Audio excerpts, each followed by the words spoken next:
Welcome to Rewatch-and-Rank. On this channel, we rewatch older TV shows, provide a summary and opinion on the episode before ranking each episode against each other. Today's episode is Bleach, Agent of the Shinigami Arc, Episode 16, The Encounter, Renji, Abarai. The episode in a nutshell is just a brief summary of what happens within this episode.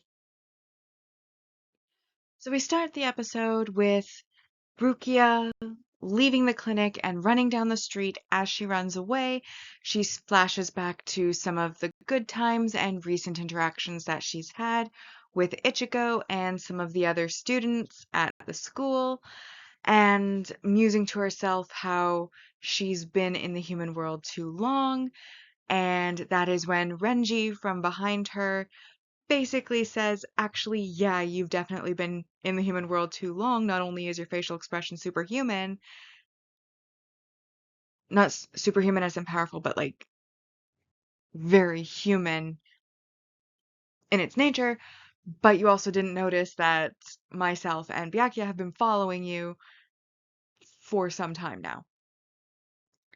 And they, of course, basically are treating her like a criminal, revealing that they know about the fact that she gave her powers to a human, which is a felony in Soul Society, and so she is going to be brought back to face justice, and they want her to lead them to Ichigo so that they can kill him and retrieve her powers, and then take her back to Soul Society to face justice.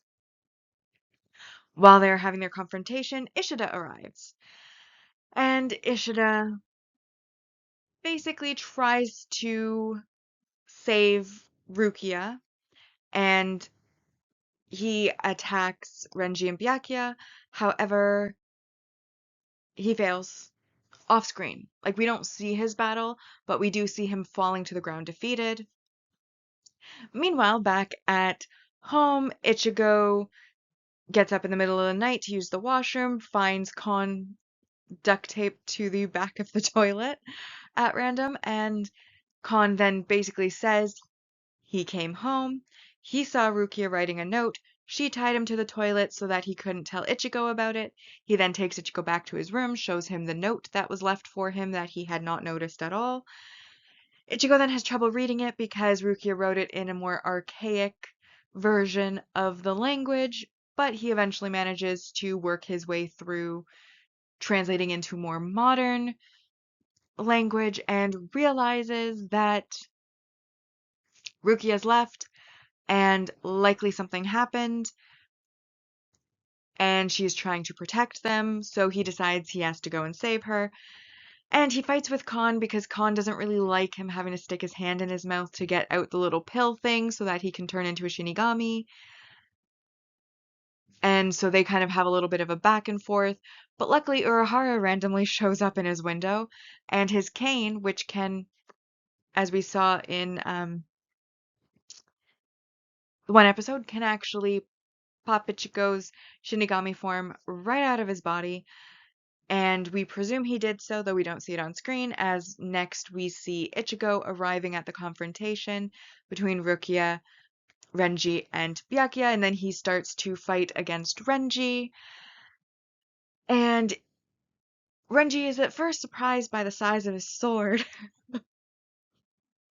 but realizes that Ichigo has a lot of spiritual power, which is why his sword is so big, but he doesn't know how to control it yet, and he doesn't know the name of his Zanpakuto, so is therefore at a disadvantage and weaker, and obviously he isn't formerly trained in sword fighting or anything like that, so Ichigo is pretty quickly, unfortunately,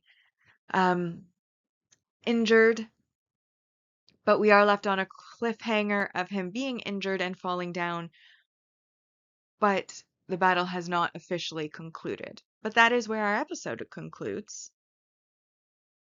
Now that we know what happened, it's time to rank this episode on our two lists. Our first list, of course, is the mostly objective ranking list, which is without emotion, but bias and judgment can still apply. And then the personal ranking list, which is just entirely my own opinion on the episode. So as always, we start with our mostly objective rank values.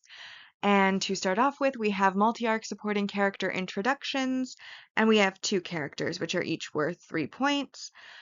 The first one, of course, is Byakuya Kuchiki, which is Rukia's older brother, but, side note, it is noted by Renji Abarai that she is adopted, which I think we learned before, but if not, that was also revealed within this episode. And then Renji Abarai, obviously someone she grew up with, who is there to hunt her down, bring her back to Soul Society to face justice, and is the main fighter as Byakuya kind of just stands back and lets Renji do all the fighting. Now, normally when I introduce a character, I consider anything that is revealed within the episode to just be part of their base character, and so I don't usually have development or growth. However, I am making an exception this time because Renji names his sword in this episode, which is one of his powers, but at the same time, it's a pretty big revelation, and it just happened to fall within his introduction episode, but I felt like it was worth its own points, and so I did include also multi-arc supporting character growth with an additional 3 points for Renji's sword being revealed to be named Zabimaru. Zabimaru. Meh.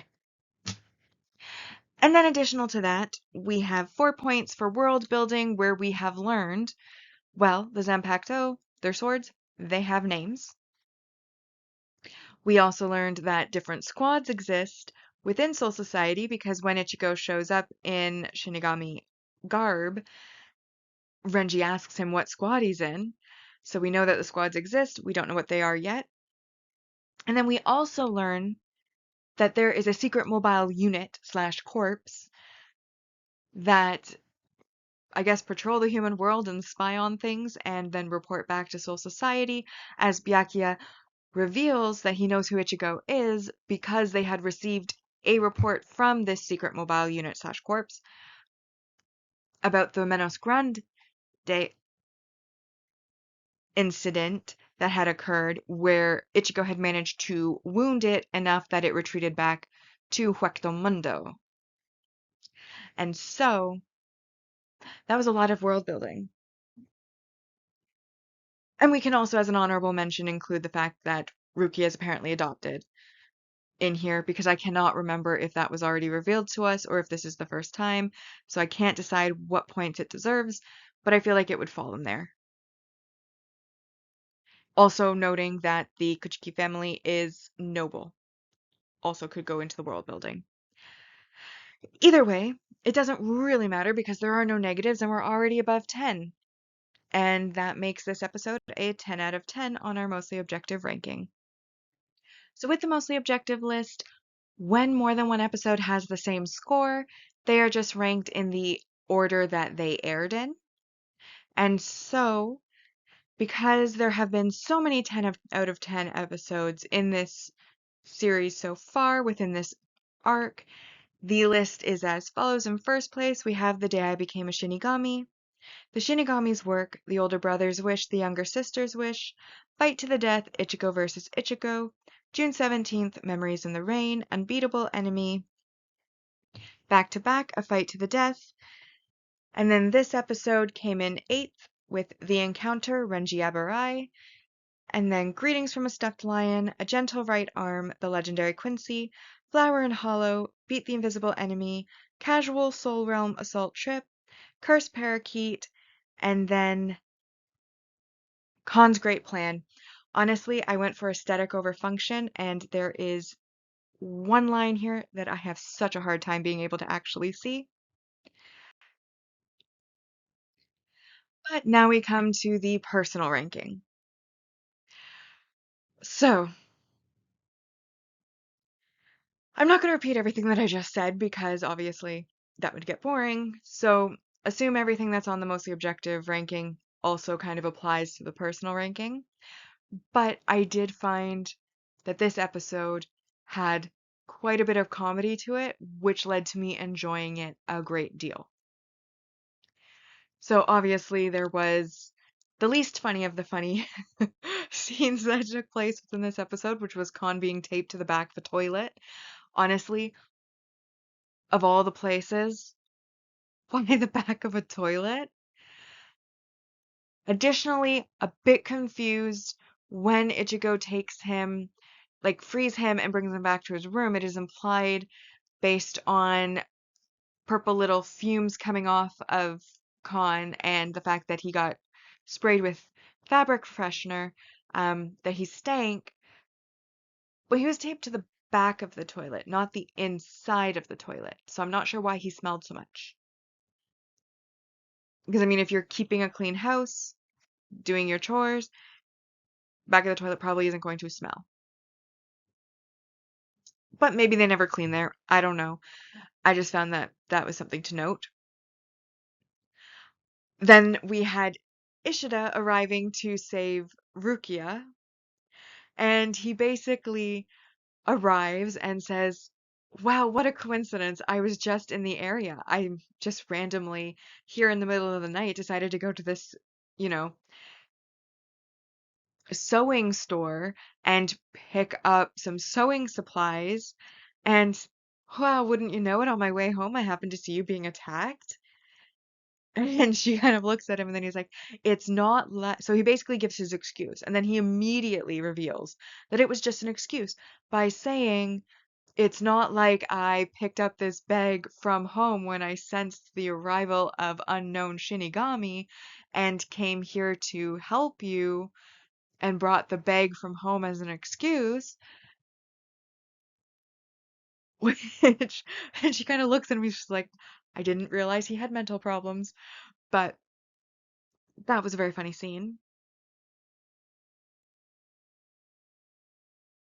Now, we've spoken about this so many times. And I know now that there is absolutely zero doubt in my mind that the original author of this series has some sort of shoulder wound fetish because in this episode alone, not one, not two, but three shoulders were injured in the making of this episode. We start, of course, with Rukia being attacked by Renji, and she gets a cut on her cheek, but she also gets a shoulder wound that she has to grab onto. Ichigo then arrives, and from Renji he gets a shoulder wound. Then, as they progress in their fight, Renji reveals Zabimaru, and Ichigo gets a shoulder wound on the other shoulder this time. And it's just like, how many shoulder wounds? Like, every single battle has to have at least one shoulder wound. They may get wounded other places too, but every single time there is going to be at least one shoulder wound. And Ichigo, he doubled up. He got one on each shoulder this episode. And Ishida, they battled off screen, but we could probably assume he probably got injured on the shoulder too, because that seems to be where everybody gets injured in this universe. I comment on the fetish every single time. I find it immensely amusing, but I still feel like it has to be called out every time it happens because, you know, pattern recognition and all, it is 100% definite that there was a shoulder fetish going on with this author because every single battle, one shoulder wound, at least, minimum one. And this episode was no exception. Now, I really liked this episode, and I did score it quite highly. However, I also don't think that it's the best episode ever. I mean, Rukius and Renji and Byakuya, they kind of spend some time talking back and forth. There's, the whole distraction with, ooh, one more thing I want to point out. One more thing I want to point out. Urahara just randomly popping up in Ichigo's window to help him turn into a Shinigami. I mean, obviously he's been helping Rukia out. He's the one who gave her the guy, the like fake body. So he is involved. And he probably, just like Ishida, did sense the arrival of the Shinigami, but I did just find it a little bit amusing how, when Ichigo's like wrist deep in Khan's mouth, Ishida just like pops up and is like, "Hey, need some help getting out of your body?" And he's just there in the window. That was funny too. I enjoyed that too. But what was I saying before that when I remembered that? Hmm. I already did my rant on the shoulder wounds. I already did that. I know I did that. Oh yeah, I was going into the not so entertaining aspects of the episode. One, of course, was that Rukia kind of spends some time standing around with Renji and Byakuya while people, kind of start showing up. And I don't know, that just wasn't the funnest part of the episode, but even so, it's not really like a huge negative. There was no like glaring negatives or, you know, big red no-nos within the episode. There were some comments made by Renji about the size of Ichigo's sword, which I thought was um maybe adult-minded, but I was like, even Renji thought maybe the sword was overcompensating for something. So I think it says a lot. But anyways, overall, strong episode, positive things, not really anything negative other than, some parts not being as entertaining as others, but still necessary to the plot, so still supposed to be there, therefore still a positive in general. Oh, I'll just give you the score. It was an 8 out of 10, and that brings our arc ranking so far in the personal ranking to, in first place, the casual Soul Realm Assault Trip. Then back to back, a fight to the death. This episode I placed in third, the encounter Renji Eberai. We then had the older brother's wish, the younger sister's wish, beat the invisible enemy, a gentle right arm, the legendary Quincy, the Shinigami's work, cursed parakeet, unbeatable enemy, June 17th, memories in the rain, the day I became a Shinigami, greetings from a stuffed lion, flower and hollow, fight to the death, Ichigo versus Ichigo. And then in last place so far, at 16th, we have Khan's Great Plan. That now brings us to our final segment, which is our series ranking so far, where we are going to be ranking each of the arcs against each other. And so far for the Agent of the Shinigami arc, we have $134 134 points out of 200, which is the maximum possible score on the mostly objective ranking. And then on the personal ranking, we have 99 out of a maximum possible score of 200 so far. With that, we've now rewatched and ranked Bleach, Agent of the Shinigami Arc, Episode 16th, The Encounter, Renji Apparai. Like and subscribe if you'd like to, and I'll see you in the next episode.